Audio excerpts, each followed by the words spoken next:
The views, comments, and opinions of the following program do not necessarily reflect those of Morris Media Studios, MorrisMediaLive.com, or its affiliates. Listener discretion is advised.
Greetings from South Los Angeles. This is Faith Without Borders. I'm your host, Pastor Calvin Sauls. It is a joy for me to come to you this day as we celebrate Mother's Day, and just grateful that we are able to be here and to pay homage to all of our mothers, and certainly my mother, Annie Sauls. I love her, celebrate her. She went to be with the Lord about a year or so ago, and so we just grateful for her love and for her witness. She was our rock. She was one who brought us a sense of assurance, and so we just want to celebrate her and remember her.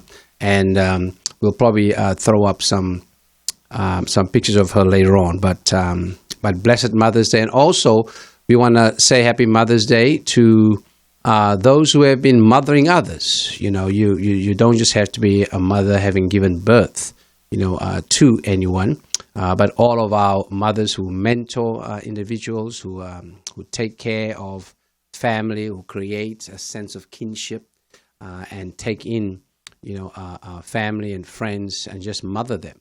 I, as one who was born and raised in South Africa, I have a lot of mothers everywhere. Here in the United States, that has just taken me in ever since I arrived here in January of 1990. So we say to them, Happy Mother's Day. We also want to say Happy Mother's Day to our fathers who've had to be mothers, because of whatever circumstances they may have found themselves in. So, mothering certainly is about giving birth, but it's also about nurturing. It's about providing, it's about guiding, it's about assurance. And so we want to lift up all forms of mothering today. We also want to share a word of comfort to those who've lost mothers. We know this can be, though it's a celebratory time, it can also be a very, very sad time. Because of that, we want to say to you, we lift you up in prayer, and we certainly will remember you, and as you remember, like I do, my mother, and know that they live in and through us. And my prayer always is that I will have the courage to allow the best of her to continue to envelop in me and to continue to emanate from me as I serve and go about what I believe God is calling me to do. So, comfort to you and celebration to all the others. Today, we have a very exciting show for you, and looking forward to it. Our show today is entitled Mothers on the Front Lines. As you know, we are still in this global pandemic called COVID-19, and so many mothers, as always, they've put their lives on the front lines. And so today we're going to be checking in with 3 mothers, one from Johannesburg, South Africa. The other 2 are right here from Los Angeles. They all are doing phenomenal work. They are phenomenal women, and we celebrate them and appreciate all that they are doing to see how we can stop infections, flatten the curve, and get to a decline so that we can begin to adjust, ourselves during this great time of adaptation, and through that, prepare ourselves for the new normal. and we all are still, discerning what that needs to be like. And my prayer is that post-COVID-19 is not the same as pre-COVID-19, because given the socio-political conditions for so many sisters and brothers in the United States and around the world, that certainly was abnormal. And so my hope and prayer is that as we get into post-COVID-19, that it will be for us about seeking social and racial equity, and to see how we can figure out ways to dismantle racial capitalism so we can get to equity instead of acquiesce to marginalization, discrimination, and the alienation of so many sisters and brothers in the United States and around the world. So I'm excited about COVID-19, about post-COVID-19, because I certainly believe that it can be totally different than pre-COVID-19. So this is the great adaptation, and I hope that we will be courageous enough to do whatever we need to do to make sure we get through it, grow through it, glow through it, and get on the other side stronger, wiser, and certainly more determined to make sure that beloved community is created all around the world. Here at Faith Without Borders, our mission is to engage in the education and mobilization of multiracial and multi-religious transnational movement building for social equity and planetary justice. And we're looking at doing that globally in our local context, as well as around the United States and the world. We're going to start with our first guest, who's joining us from Johannesburg, South Africa. And so glad that she's able to be with us. She's staying up late after celebrating Mother's Day. And it is a little before the clock is making its way to midnight over there. So I'm really, really grateful for her staying up to join us. And it is none other than Celeste Madondo, who happens to be my niece, currently in South Africa. She's a public health specialist in Johannesburg, and she works for an NGO that focuses on programs, aimed at HIV prevention and intervention strategies for infectious diseases. Let me see if she's still awake and able to join us. Celeste, are you there? Okay, for some reason we can't hear her. Hi. So there she is. Hey, how you doing? I'm well, Now thanks. you How gotta are you open up doing? your eyes wide so we can see you. Okay. I'm trying. There she is. Hey, how you doing? Happy Mother's Day. Thank you very much. Yeah, I'm so glad you Thanks. could join us, and appreciate you and the work that you are doing there. Let's start off just by talking a little bit about mothering. You are a mother of three, two that you've given birth to, and one that you and your husband has taken in, and we're grateful for that. That's kind of how we do it back home. So just grateful about that. So let's talk about mothering. How was your day, and how's the family, and how are the children, and tell us what's happening not too far from Mall of Africa, which is where you live, right? Yes, that's correct. I live very close to Mall of Africa. Mother's Day was great. It was different this year. The kids tried their best. The bride made special treats, including dessert. Okay. But this is like the first Mother's Day where we're not together as a family, Yeah. with all my siblings and with my mom. So that's very strange for us. And I think a lot of people feel the same. So for us, it was a little bit sad. So it was a little bit bittersweet. Yeah. But overall, it was a good Mother's Day. We managed to connect via video call, and we could wish each other and spend time together virtually.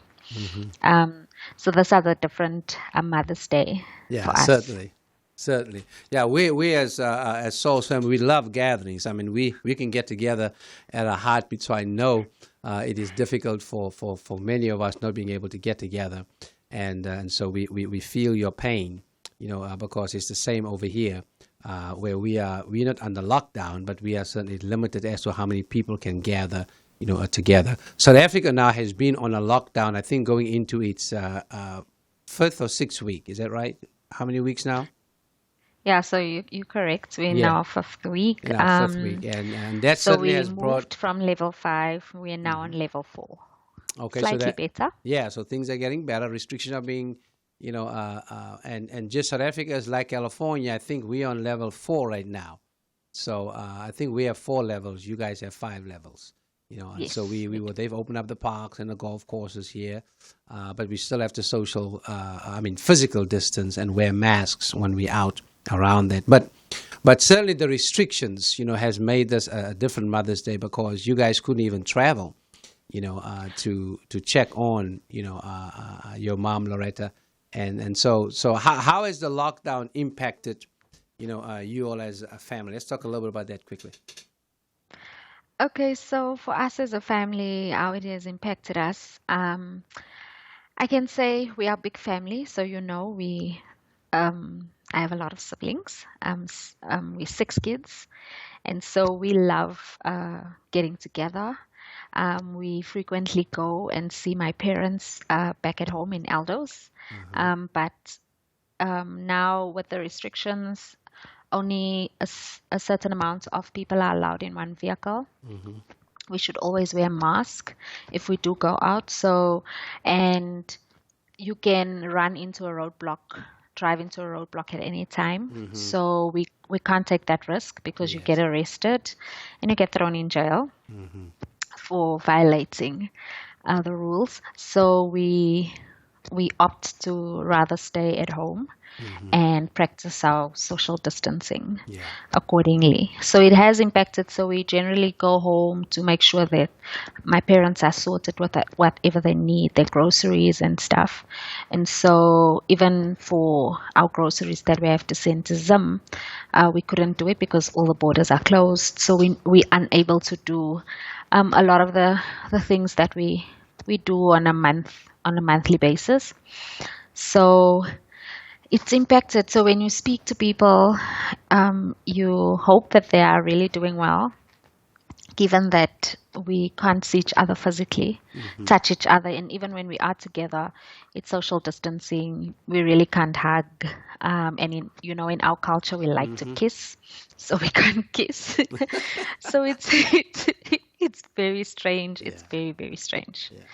Absolutely. Now you mentioned Zimbabwe.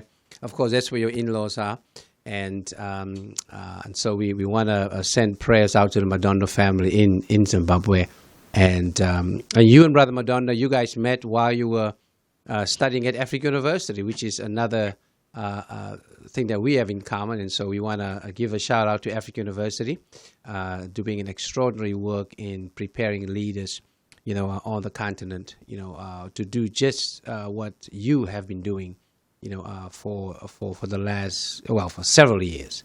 Now since you've graduated there and went on to get your master's, and now you kind of just doing your thing in a major way. Let's talk about the thing that you're doing. You are with an NGO that certainly, works around, the HIV/AIDS, prevention. That was a pandemic that really impacted South Africa in a very, very, challenging way. Now we are at, a COVID, 19. We've had several other, epidemics such as SARS, etc. But certainly COVID-19 is hitting us, in so many different ways. Can you tell us a little bit what you are doing? What are you leading? What are you facilitating with your teams? As you guys you guys probably had to make some adjustments now in the work that you are doing to make sure that you remain relevant to what's happening around COVID-19.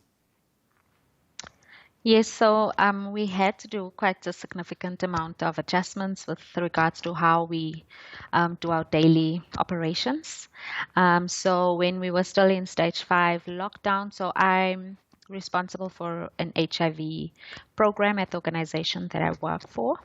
And during level 5, we could not go out, as I already mentioned.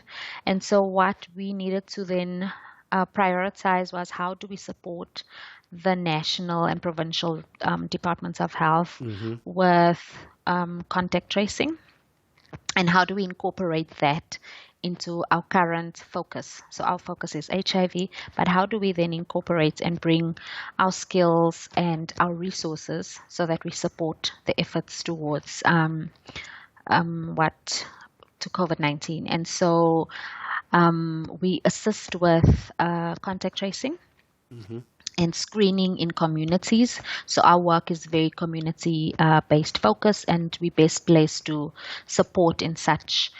So a lot of the NGOs, including faith-based organizations, have literally came hands on deck and are supporting the national office with most of them are doing contact tracing and screening within communities.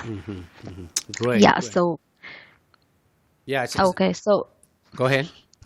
okay. So with regards to the program, our main focus has kind of taken a back seat for the first 4 weeks. So what we needed to do then, from a programmatic management perspective, we then needed to see, okay, in terms of our core function of our program being HIV, what other activities can we, or how do we realign and reprioritize our program to still ensure people know their status?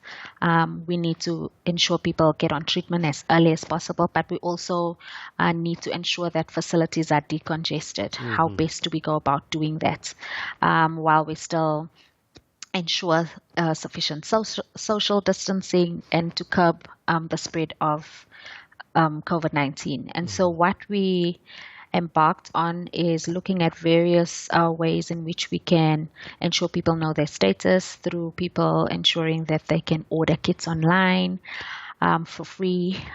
So we run different campaigns and we target various populations to ensure that they know their status. We work with various pickup points that are already existing.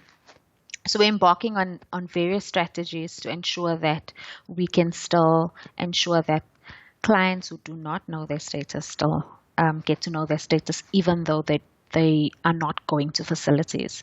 So it's quite a lot of work in the background to ensure that, because now you're engaging different stakeholders, unlike the ones that you usually work with. So it's a different ballgame altogether. Most of the stuff is virtual, it's online.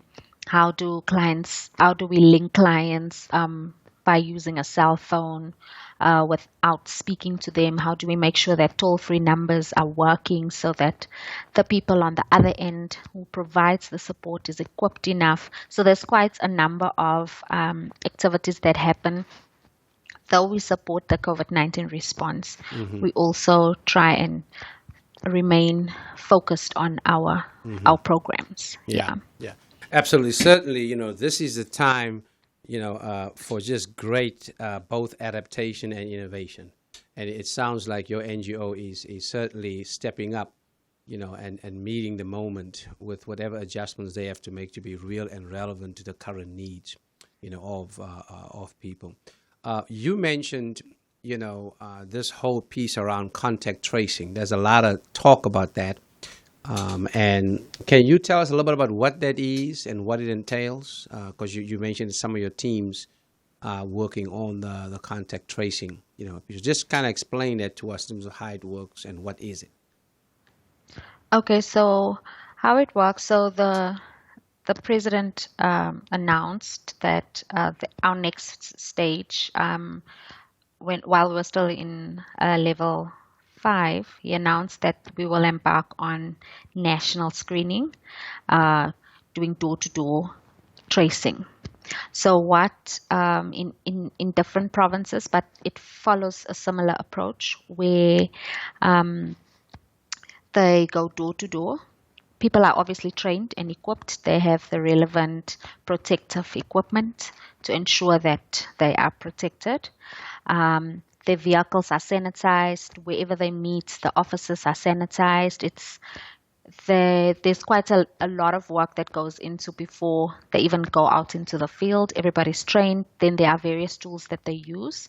And once they're in the community, there are people responsible, usually the public health specialists and epidemiologists will assist with mapping. So they'll map the area. So depending on where the cases come from and what information they could source from clients who have been infected, they will then start generating heat maps, and then they'll divide the teams into groups, and then they'll do door-to-door tracing. So there are detailed screening tools that's been developed, and they ask everyone in the household specific questions that needs to be answered. And depending on your responses, you are then referred for further screening and testing if needed.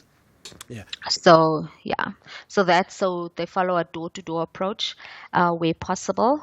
So as you know, we live, if you know how Joburg is, it's full of high density areas, a lot of informal settlements. So in some of the areas it is more difficult than in others. However, there are mechanisms in place to ensure that they screen the entire community for possible symptoms. Yeah, you're right. I mean, you that was a good bridge for me because of the the socioeconomic, demographics in South Africa. When you take a place like Johannesburg, that you have people on so many different, socioeconomic levels, from informal settlements, to people, living in Sandton and spots like that. So the question I was going to ask was how do you manage just the different social tracing that or contact tracing that has to take place, given just the different socioeconomic demographics that we are dealing with, just in Johannesburg, and then of course it looks different in the Limpopo province. It looks different in the Eastern Cape. That's our most impoverished province.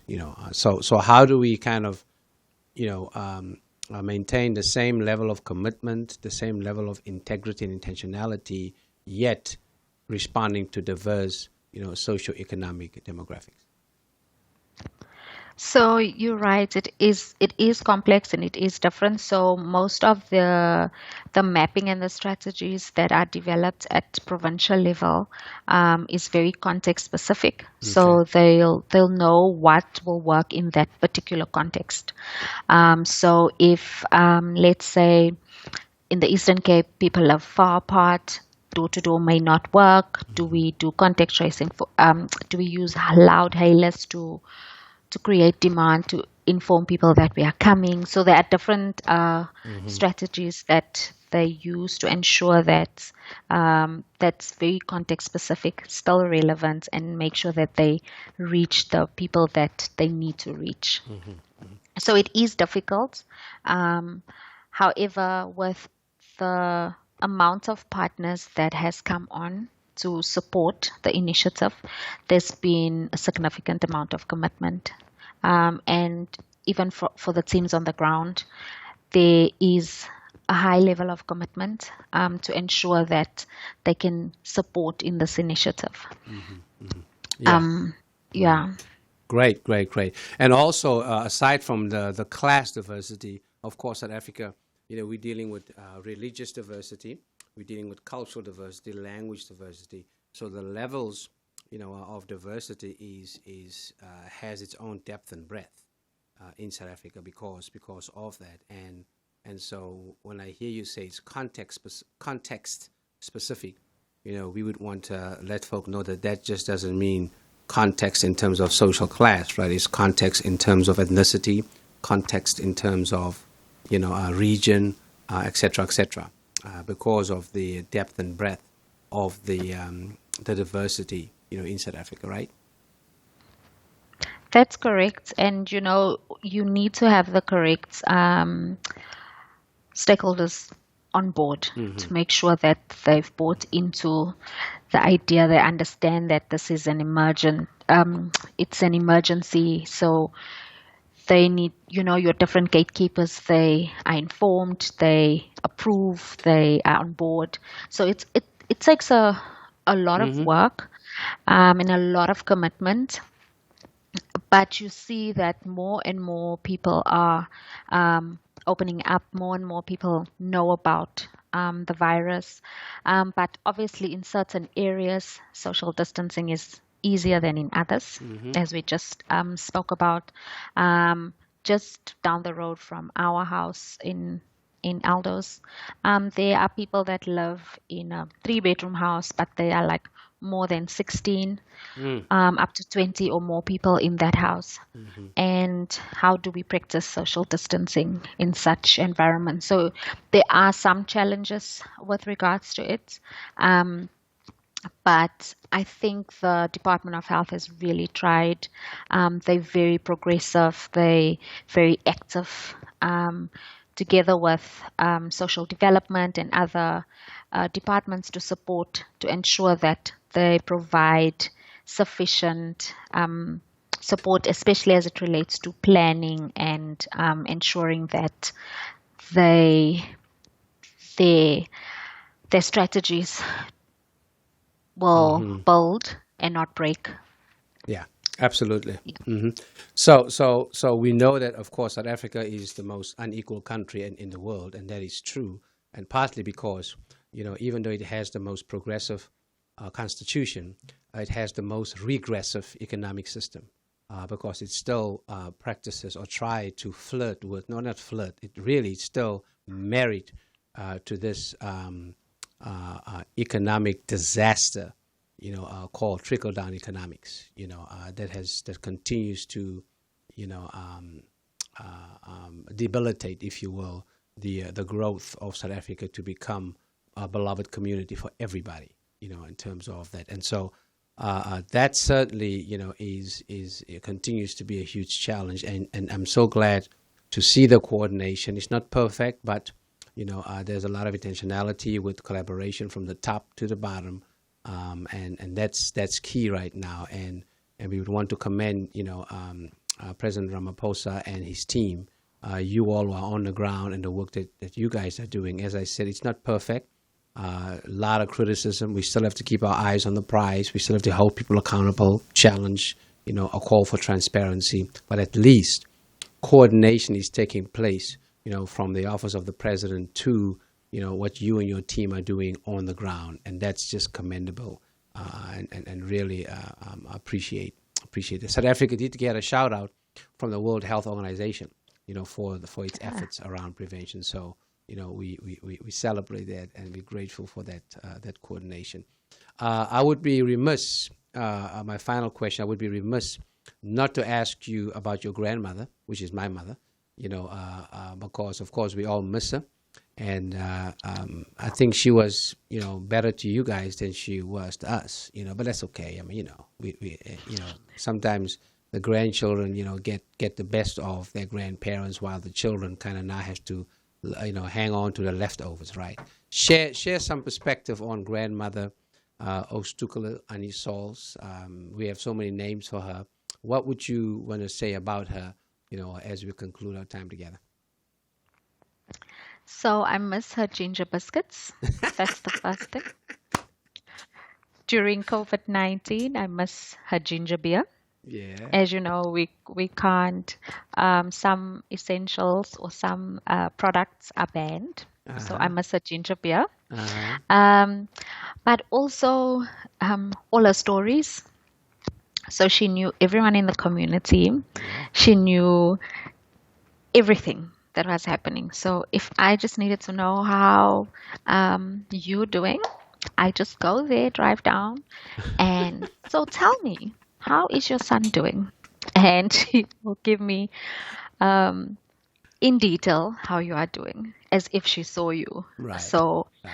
I do miss that, and I think that was also very difficult for us this year. We couldn't go to the grave. Yeah. We We like going to the grave side of our family members that we've lost or that has passed on. And so we couldn't do it this year. So it's hard. So I do miss her. I miss her laugh. But I'm happy that she's an angel looking down on us. And like what I would tell my kids every single day is, okay, we're in this fight to get over or through or past coronavirus. But during every fight, you have to fight and you will learn. So there are only two outcomes. You will either fight, and from that fight you will learn. So I tell myself, every day, okay, Ma, what would you have done? What she would have just sat and be calm, and she's like, you know what, this is the world. It's fine. We'll be fine. We'll get through this. And so that's how I've just been looking at it, and I think that's how we've been, just holding on and keep on going on. So after this, we would have learned a lot about ourselves, about the society we live in, about what we can do, what we can't do, our capabilities, and for everything that we've limited ourselves so much. This is the time where we're actually reflecting. And as Ma would have sat on her stoop, she would have just reflected on, just on everything and everything that she's been through. So that's what I can say about her. That's beautiful. Thank you. That's my mama. Hey, that's good.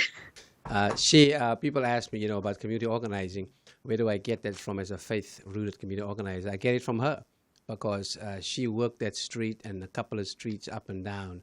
She had those folk organized in so many ways, and we know that even now, if she was alive during COVID-19, she would be the one organizing, distributing food parcels to those who would be experiencing, food insecurity. That's exactly what I'm doing right now, and so glad that she's living in me and she's living through me, and now she has an aerial view watching over us as we do what she would have done if she was here. We are proud of you. We appreciate you and pray for you and your teams as you are on the front lines doing, what you're doing. And please express our appreciation to the family for releasing you to hang out with us, even though it's after midnight there right now. So, Celeste Madondo, thank you so much. Much love. And I'm looking forward to seeing you all pretty soon as we get some planes off the ground towards South Africa, okay? Yes. So thanks so much. Stay safe, stay strong, continue to be bold and brave. Much love. Thank you. Thank you. All right. That was Celeste Madondo, my niece, y'all. She's a bad woman and very proud of her, and I really appreciate her. We're going to transition to our next guest, but to do so, we're going to play one of my mom's favorite songs. Solly Mahlangu has a song that is sung all over South Africa. It's a gospel song, and it simply says "Siyabonga Jesu," which means "Thank you, Jesus." And so we say "Thank you, Jesus," for all of our mothers. Here's Solly Mahlangu with "Siyabonga Jesu." We'll be right back. Oh, they tell me I forgot something. Ooh, sorry, Bazalwa. I forgot. Ooh, Nintole. Wahambanati. Oh, Wahambanati.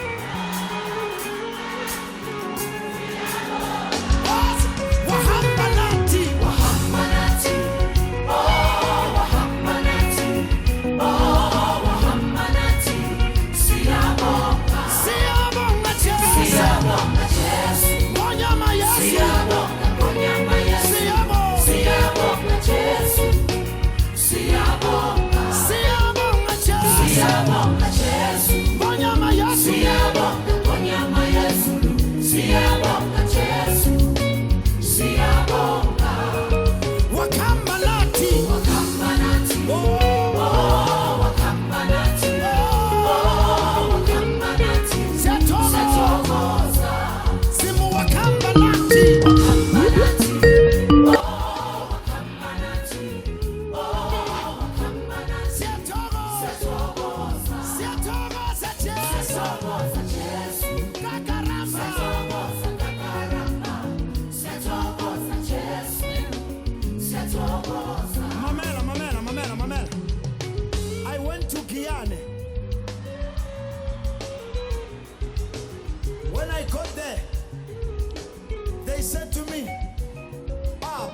Soli.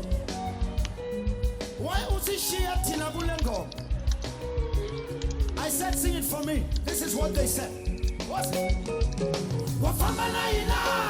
Oh, wafamba na ina. Oh, wafamba na ina. Akukeza. Oh, sa. Wafamba na ina. Oh, wafamba na ina. Oh, wafamba na ina. Akukeza. Akukeza, yes. Akukeza, yes. Squambusha ina. Squambusha ina. Akukeza, yes. Akukeza. Akukeza.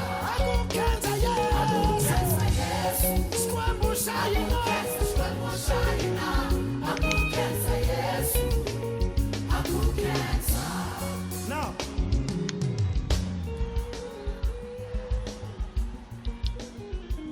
2 months ago, That was Soli Maslangu Siyabonga Jesu, which means thank you, Jesus. That brother could sing, love his music, and when the choir at our home church would sing that song, my mom would be one of the first ones that will be on her feet, and she would move to that song.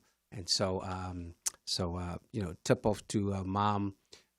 She was, together with my dad, the priest of our family, and they collaborated on being our providers, our protectors. And so that song just brings back so many memories around that. I can't wait to get back and check out some of those gospel concerts. Sorry, Maslangu Siyabonga Jesu. We are moving on. Here we're glad that we can continue this conversation around mothers on the front lines, perspectives on victory over the virus. And we are so glad to welcome our next guest, who is right here in Los Angeles, doing some extraordinary work here for us, Dr. Devonia Ekwe. She's the Director of Nursing and an emergency, room work there, and Assistant Professor at Charles Drew University School of Nursing right here in Los Angeles. Let's see if Devonia is with us. Dr. Devonia, are you there? Yes, I am. There you are. How you doing? How you doing? Happy Mother's Day. Thank you so much, Reverend Saul. Yes. Now, I don't know what's happening with the screen, but can we get the camera a little down so we can see your entire face, Devonia? For some reason, there we go. Hey. Thank you so much for being present with us and for being patient with us. We're having a good time here. I hope you heard that music that played, right before then. Your husband is from Nigeria. He probably kind of knows all them beats, and can move, to those beats. Thank you so much for joining us. And we're celebrating Mothers today.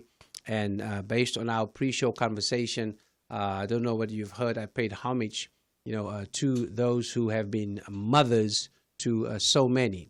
And given the work that you are doing on the front lines, you are mothering a lot of people, in the work that you are doing. So let's just start there. Maybe you can just tell us a little bit about what mothering is like for you and how have you engaged in that as we remember, celebrate, and appreciate mothers. And you can also, share a celebration of your mother if you'd like. But how is mothering being for you? So, again, thank you again for allowing me on this call. I want to say a happy Mother's Day to all the mothers. In terms of being a mother, although I have not physically given birth to a child, I am a woman who has experienced the loss of several pregnancies. But in terms of being a mom, I've always been very motherly. Even I can remember as early as elementary, people call me mama. I had kids my age and older that would call me mama. Right. Because I always had that mothering spirit. I was very caring. I was very protecting. And so it has been with me throughout the trajectory of my life. As a nurse on the front line and a nursing leader, you have to have or imbibe motherly qualities. Yes. And I in preparation for this call, I wanted to really look at the definition of a mother. And so if you can permit me to just read a really quick Please, definition. please. Yes. And it says the meaning of being a mother is selfless, is a loving human who must sacrifice many of their wants and needs for the needs of their children. A mother works hard to make sure their child is equipped with knowledge, skills, and the abilities to make it as a competent human being. And I thought about that and I said that really encompasses Mm. who I am as a leader. Mhm. With COVID-19, not only do I need to be present for my staff, being present on the unit, but I have to put the needs of my staff before anything else. Like I told my staff, my job is to take care of them Mhm. so that they take care of the patients. Mhm. And also during this period, because COVID-19 is so fluid and it's rapidly evolving, there's so much we're still learning. It's really important for me to stay on top of, what scientists are saying and making sure that I can educate my team to keep them safe. Mhm. So, and then the last thing I want to say is my mom is an amazing mom. I have just gotten to the stage in life, if I can be transparent, where I can say I truly can understand why my mom was very I thought she was harsh as a child. I'm like, because I'm Jamaican. I came here very early, but my mom is a staunch Jamaican traditional mother. I know them Jamaican mamas. Yes. And so there were a lot of things that I couldn't do compared to my mates. And my mom was not she wasn't the type to show like physical, hugs. And she wouldn't say, I love you, but her actions, by her actions, I knew that she loved me. And so we've just gotten to the stage in our relationship where I can truly say that I appreciate all of the sacrifice and all of the things that my mom, the wisdom that she imparted to me as a child, because, I'm 36 and I've accomplished far more than people who are twice my age. Mhm. So for that, I'm very grateful. Well, listen, you're a bad woman, and and you're doing great. And when some of your colleagues, found out that you were going to be on the show, they just said, well, you got one of the best, and so that made me feel good. So we want to give a shout out to Eric Williams. He's the past president of the National Association of Black Nurses, who hooked me up. But then, when we talked, we discovered that we had, a few things in common. Beside being married to an African and being a Jamaican, I love Jamaican food. In fact, I got some Jamaican patties in the car that I'm gonna devour when I leave here. So just to let you know that. We also share a mother that's been mothering us. That's Mother Linton. And she, of course, has gone on to be, with the Lord. And she just was just such a warm, wonderful, and beautiful woman. She was one of them Jamaican mamas, that just was phenomenal and extraordinary. And I met her while I was the pastor at Home United Methodist Church, and that's how we met. When she transitioned. Be there for the last, rites as well as planning her homegoing celebration. So let's kind of say a little bit about Mother Linton, if you would like, so we can at least, she's, one of our ancestors now. So let's kind of just celebrate her. Anything you want to say about her? Wow, you just gave me chills. I know her affectionately as Mama. Everybody called her Mama. And Mama was my great aunt, but I revered her as a grandmother because my grandmother died many years prior to Mama. So she stood in the gap for me as a grandmother. And I'm sorry, I'm getting a little emotional. That's okay. That's okay. Uh-huh. When my mother and I, when we first moved to America, we lived with Mama for about 5 years. Yes. And one of the things that I remember as a child is all of the grandkids, and she considered me one of the grandkids. We would all be like sardines in her bed. We all slept with mama. Yeah. Yes. We had a routine. All the parents knew that Friday night they needed to drop the kids at mama, because by Saturday mama would take us to choir practice. Then she would take us to Sizzler for lunch. That was our tradition. And Sunday we were all involved in something in the church. I was in acolytes. All of us, I think, were acolytes. We were in the cherub choir, and we went to Sunday school. And so at that time, I think it was who was the Reverend? Reverend Lawson was the Reverend at the time when I was a child. And I just remember Mama, really enforcing, reading the Bible. We had to do our devotional every Sunday morning. We would get up, we would read the devotional. We would all have to rotate prayers. And whenever we had any disagreements, because, family, kids, there's bound to be disagreements. Yeah. And she would always, she would be very firm, but she would always bring us together and remind us that, listen, we are family, and you guys are going to hash this out, and we're going to handle, whatever it needs to be handled. We'll put it all on the table. But at the end of the night, we will not go to sleep with any animosity amongst each other. So I remember her being the peacemaker.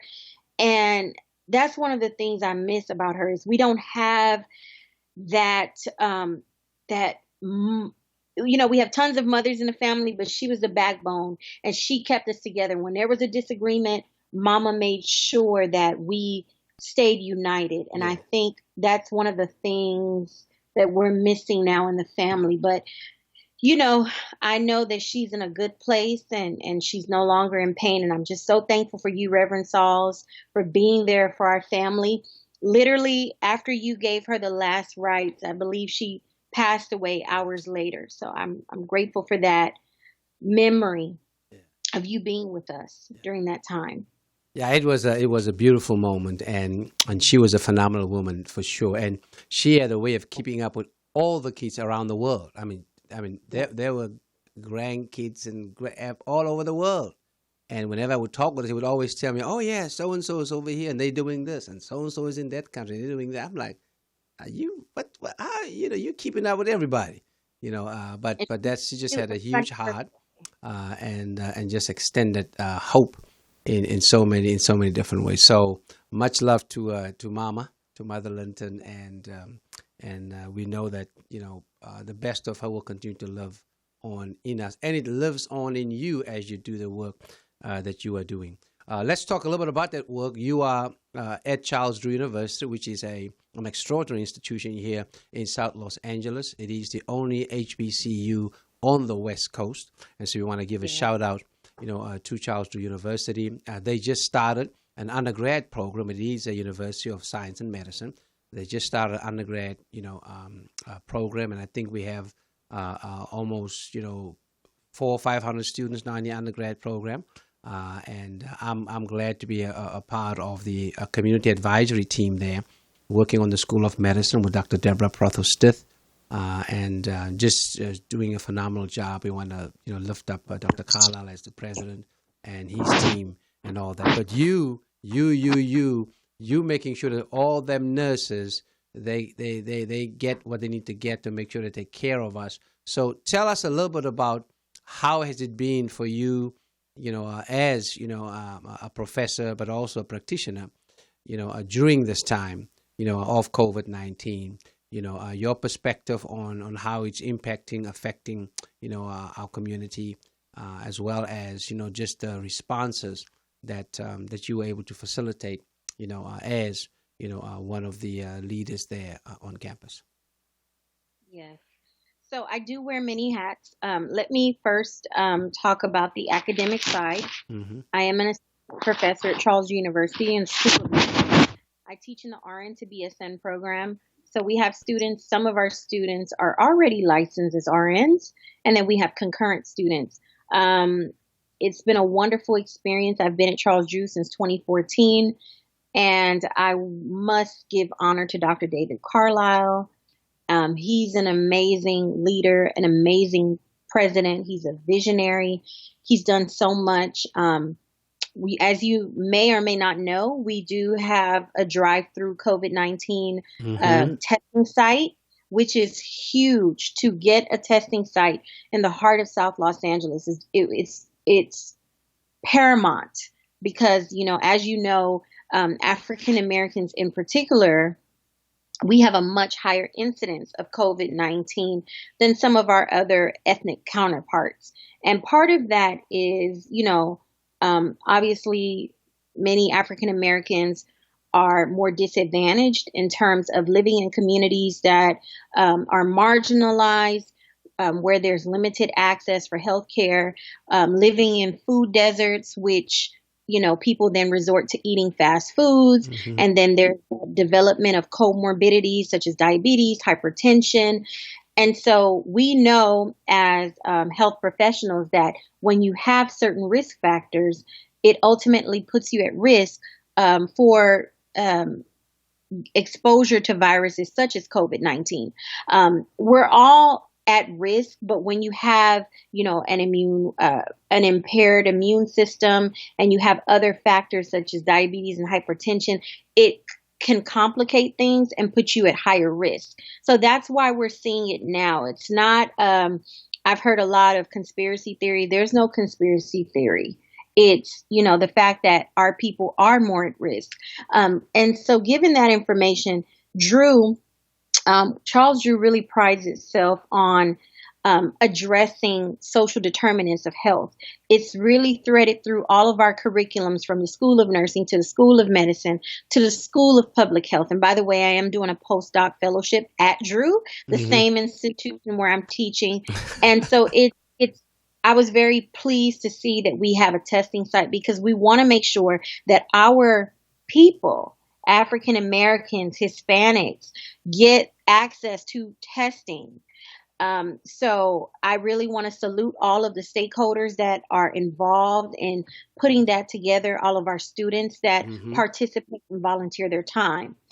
In terms of my role as a director of nursing at a local hospital in Orange County, and when people think of Orange County, you think of upper echelon, but work in a part of Orange County where there's a lot of, farm workers, workers that are working in, jobs such as like McDonald's and hotels. So many of our patients are more of the Latino population.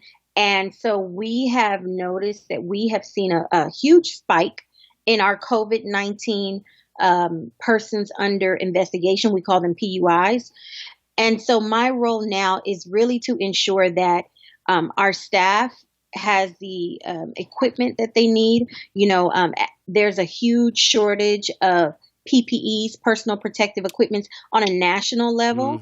And I had an email that was distributed on Friday that we're going to have to figure out a contingency plan for isolation gowns because our suppliers don't have enough supply to give us. So now I have to go back to the drawing board with my CNO and the CEO to come up with a plan on how do we now allocate PPEs and how do we ensure our employee safety. So my job is I handle, obviously managing personnel, making sure my personnel is safe, making sure I have adequate staffing throughout the entire hospital, making sure we have contingency plans should we have a influx of COVID-19 patients. So one of the special projects that I worked on with infection prevention is to ensure that all of our ICU rooms had UV and negative pressure compatibility.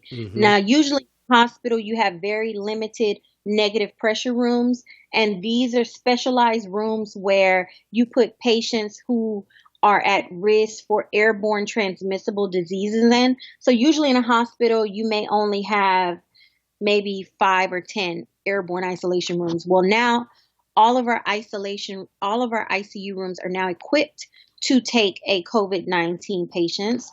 We've now converted an old department that was underutilized into a unit specifically to care for COVID-19 patients. So it has been challenging in terms of managing budget as well as trying to ensure the safety of the community because as you know right now budget has kind of gone out of the window because we have to have enough staff. But that has really been my role. Oh, forgot to mention communication with community partners, having Zoom meetings with the fire chief and some of our local EMS to talk about some of the barriers and facilitators in getting patients screened and bedded in an appropriate time because at one point we were so backed up in the ED that we had ambulance runs that would have to wait with the patients for an hour before getting a bed.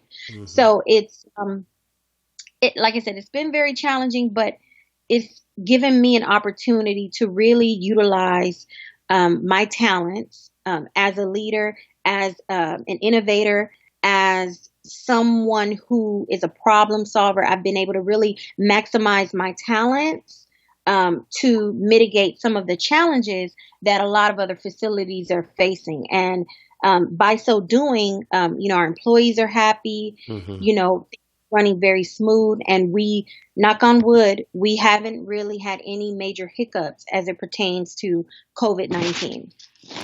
Great. You gave us so much, there. And again, as I mentioned early on in the show, this is certainly a time for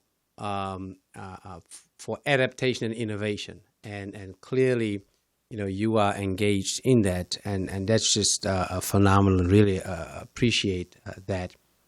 We would want to zoom in quickly on the safety, of our frontline, folk. You've mentioned the shortage of PPEs, and just other vulnerabilities. And again, you and I know it's not just them; it's them, their families, because they have to go home. You have to go home to your family, right? They have to go home to their families. Talk a little bit about what's being done, to make sure, that, our medical, staff, frontliners are taken care of, because they are protected, that their safety is a priority as they take care of those, who are, infected with COVID-19 and affected by it.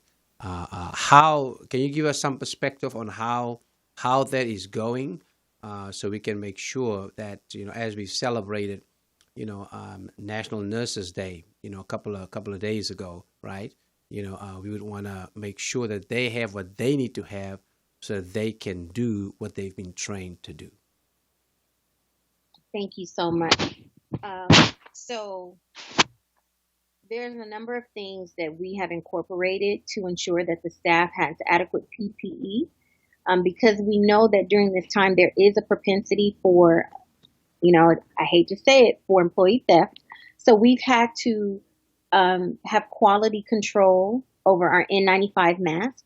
An N95 mask is a respirator mask that is used to care for people that have aerosolized transmissible diseases. And although COVID-19 technically is transmitted by a droplet, scientists have found that COVID-19 has the propensity to be aerosolized for a period of time. So because of that, any person of interest or person under investigation, according to a criteria that we follow from CDC, any employees involved in the care of that patient must go to the nursing office. And I'm also over the nursing office, including the house soup. And the house soup is the one to allocate the N95 mask. The nurse has to provide the patient's label so that we can ensure that the masks are not being used inappropriately. All physicians that are involved in the care of PUIs must also go through the same process.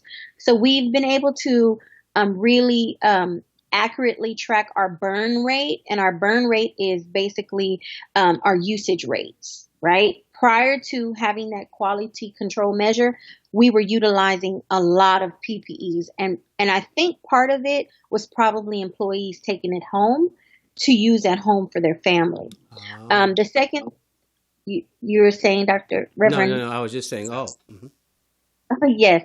The second thing that we're doing now that we have been given information that we are in a much dire situation, especially with isolation gowns, I am going to have an ad hoc meeting with infection prevention, and we may have to create like an algorithm in terms of who can, because some employees just they come to work and they just automatically put on isolation gowns because they want to be, to protect themselves, to keep their uniforms from being soiled. So we're going to have to really be a little bit more stringent with that current process and really come up with an algorithm so the employees know what patients they are to use the isolation gowns for and which patients they're not to use the gowns for. Another thing that I'm going to implement is providing the employees with surgical scrubs so that when they get to work, if there's a concern about going home and possibly contaminating, their home or exposing their children to infectious disease, they will have the option to have a surgical a gown to change in so that by the end of their shift, they can change back into their civilian clothes to go home. Another thing that California nurses are, I'm happy to report that our governor of California has established contracts with some local hotels to offer frontline employees the opportunity to stay in a hotel. Right. Yes. So that currently is open to all frontline employees as of until the end of May. So some employees have taken advantage of that, particularly those who have small children or elderly parents at home. So I'm really happy about that. Many of our employees have also been given vouchers for to have their kids in special daycares that specifically cater to frontline healthcare employees. So there's protocols, that they have in place to protect the kids from their parents when their parents pick them up from work. And we do have an option for employees to take showers should they feel like they have been exposed to a certain level of infectious disease. So we're doing our best, but I will say that, initially we thought the employees were going to give us a lot of negative backlash, but I have found that COVID-19 have done conversely that. It has brought people together. It has really forced the team to work as a unified, symbiotic team. And I feel, if anything, there's a lot more positive than there is negative. We have had employees test positive. And so we follow CDC guidelines, and we have that employee quarantine for 14 days, and they have to have two negative tests prior to coming back to work. So we're very empathetic to those employees that have been exposed. And we also try to maintain privacy as well, because we know that there's still a stigma attached to having COVID-19. Right. So I hope that answers your question. Yeah, that is just great. Yeah, I mean the level of coordination is just extraordinary. Dr. Ekwe, and that's just we want to commend you and your team. On that. I have two more questions. One, you mentioned the coordination, with community partners, and so glad to hear about that, because everybody has to be involved. Because while everybody can't do everything, everybody can do something, and that's the key piece, for us here. Tell us a little bit about, how can the faith community, be even during this time of COVID-19, how can, in your opinion or your sense as one who is a bridge builder between, academia, community, theory, practice, and all of that, how can the faith community be an asset for us, not just during this time of COVID-19, but also post-COVID-19, as the faith community now discern, its relevancy during a post-COVID-19. Any thoughts on that? Absolutely. As a woman of faith, as a child of God, I don't see things through the scientific lens at all times. I look at things from a spiritual aspect as well. So I do have my own beliefs as to why God has allowed COVID-19 to disrupt the entire nation, the entire world, because it's not germane to just the United States. This has impacted the entire nation. And I think this is a time that faith leaders need to really start preaching the word of God. And I don't want to be disrespectful, but I've gone through a lot of different ministries, and there's a lot more preaching on prosperity than there is on really living a righteous life and really living the life that Christ wants us to live. This COVID-19, like I said, I think there's going to be a lot of positive that comes out of this. Unfortunately, a lot of people have lost their lives, but I think the world is now yearning to learn more about God and to be closer to God and to understand why God is allowing this to happen. And I think people are becoming more spiritually inclined because of this.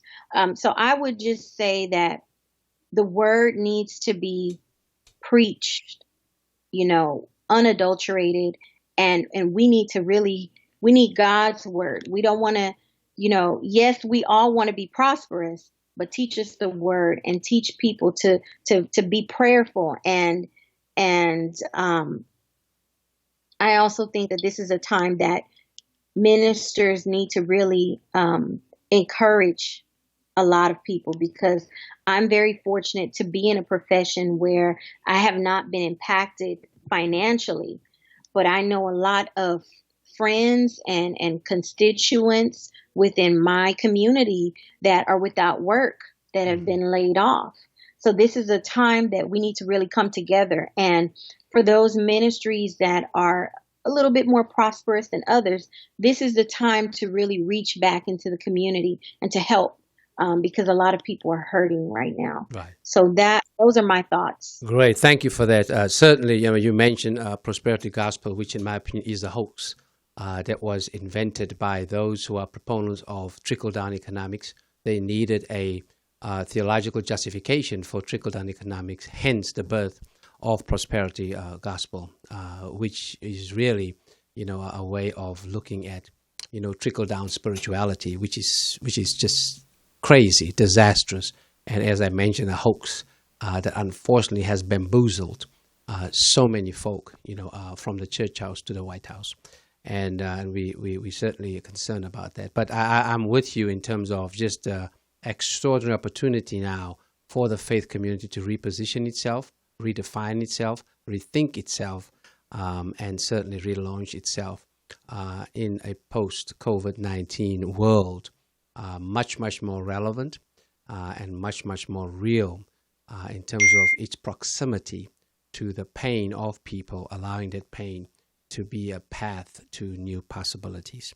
Final question to you. Certainly, COVID-19 has,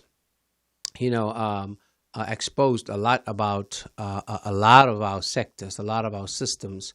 None has it done, so directly than our healthcare system. What lessons, can we learn, in your opinion, from what we've seen, what we've experienced, and what we've heard, as a result of COVID-19, especially in light of the fact that most African Americans, Latinx communities, have been adversely impacted by COVID-19. Any lessons that you can lift up for us? Yes, I have a couple of points to make on that. With regards to the latter statement about African American and Latinx communities, it's really important that if we've learned anything from COVID-19, we must be self-sufficient. We can no longer say, well, the government didn't give us this, or this institution didn't do this. We have to be self-sufficient. And that's why I really admire Dr. David Carlisle and his leadership at Drew, because he's doing just that. I mean, obviously he's not alone. So, his team has been driving a lot of change within our community. I mean, hence we're the first community of color to have a COVID-19 testing site. That's major. Mm-hmm. So, he didn't, he could have, folded his arms as an institution to say, what, there's nothing we can do about this. All we can do is just, support all of the other stakeholders within the community. But no, Drew decided that no, we need to put something into place for our community. And Drew has done just that. So given that example, I think, in terms of, sorry, my mother's calling me. In terms of moving forward, we need to advocate for ourselves, and African Americans like myself and other people who are in higher positions need to do more for our communities rather than us depending on, the government to help us. Secondly, I have seen how COVID-19 has completely disrupted the hospital, the healthcare organizations from a financial standpoint. With COVID-19, it shut down a lot of surgeons from being able to do elective cases. And just to let you know, hospitals make their money from surgeries, cath lab cases, and the ER, right? So a lot of our money has been cut because, number one, a lot of sick people are deciding to stay home. They rather stay home and die, or, they say, I would rather stay home than be in the hospital. So that's revenue not coming in. And then without surgeries, hospitals are now having to figure out how can they stay afloat. So, even in management, I have to furlough a day a week, which I'm fine with, Thankfully, I have multiple streams of income to where it doesn't really impact me. But, hospitals are trying to now figure out, okay, well, how can we stay afloat? How can we continue to keep our doors open, keep our employees paid? So I think with that said, it has really opened up the eyes of administration as to we need to always have a plan. Because even the plans that we did have in place pre-COVID, because we've had plans in place for Ebola, SARS, MERS, you name it, but this was different. So I think moving forward now, we always need to have some form of contingency plan.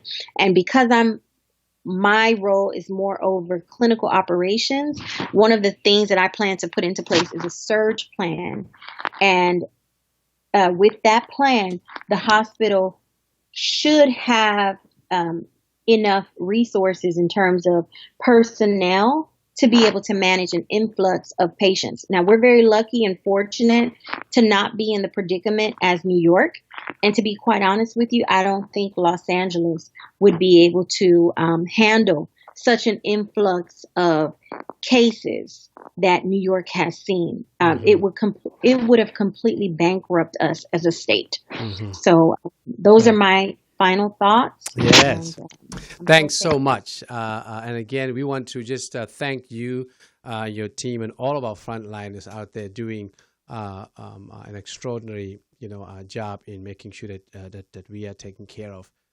We want to say that your safety, must be a priority because it certainly facilitates our security, as we make our way, through COVID-19. So thanks, so much to Dr. Tavonia Ekwe, who is the Director of Nursing ER and the Assistant Professor at Charles Drew University School of Nursing right here in Los Angeles. We want to remind folk that Charles Drew, is a testing site, in South Los Angeles. That's probably where I will be getting tested this week. So seeing that testing is now available for anyone regardless of symptoms. But thanks, Charles Drew is a light in our community, and we are grateful for the hope that light shows in our community. So, and that takes place because of individuals such as Dr. Tavonia Ekwe and that extraordinary leadership team at Charles Drew University of Science and Medicine. Thank you so much, and the Lord bless and keep you, and we'll see you soon. Thank you. All right. Thank you. We're making our way post haste here to a conclusion. We're going to take just a brief break to bring on our next guest, and we would want to share with you again, one of my favorite songs that is out there. It is a song by Tim Godfrey, featuring Travis Green, and it is called Narekele Mo. So here we are heading to Nigeria to just share this powerful, beautiful, and extraordinary song. We'll be right back.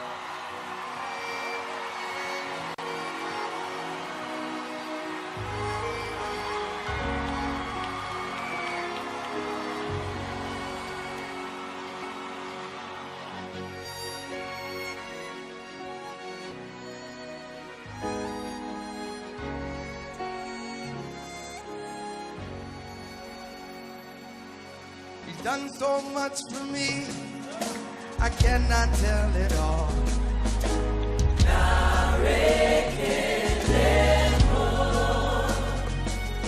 If I had 10,000 tongues, it still wouldn't be enough.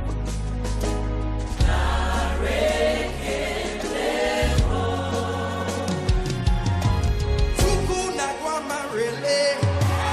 When you hear completely.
Lift your hand. You alone deserve the glory, Jesus. You alone deserve the praise.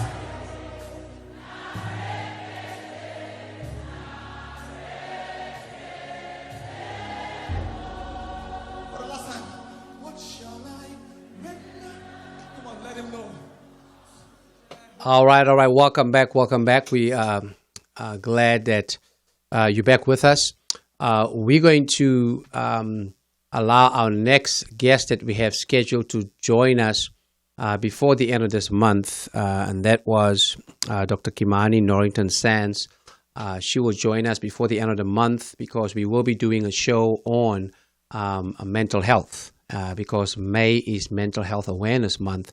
So she'll join us when we have the other guests with us, and that'll take place probably the last Sunday of the month of May. So we're looking forward to that around that. But again, we've had an awesome time with our mothers on the front lines talking about how we can continue to work towards victory over the virus, and appreciate Celeste and Tavonia certainly connecting South Africa and South Los Angeles, which was just great to be able to do that.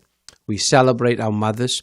We are grateful for them, and we continue to look for ways to honor them in a variety of ways.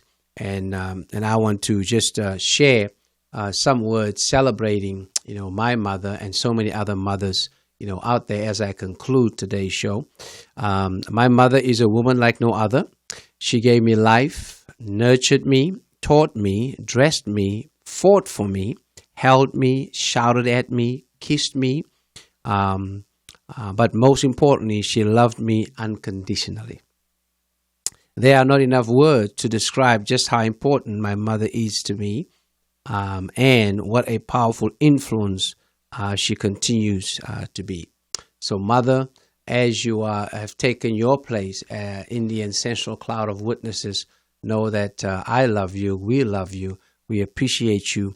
You continue to live, on inside all of us, and we hope to make you proud as we facilitate the values that you have taught us. So thanks so much. We love you. And again, to all of our mothers out there, blessed Mother's Day. This has been Faith Without Borders. I'm your host, Pastor Calvin Sauls. And it was a joy to have you with us. And we'll see you next week. Stay safe. Stay strong. Yeah, man.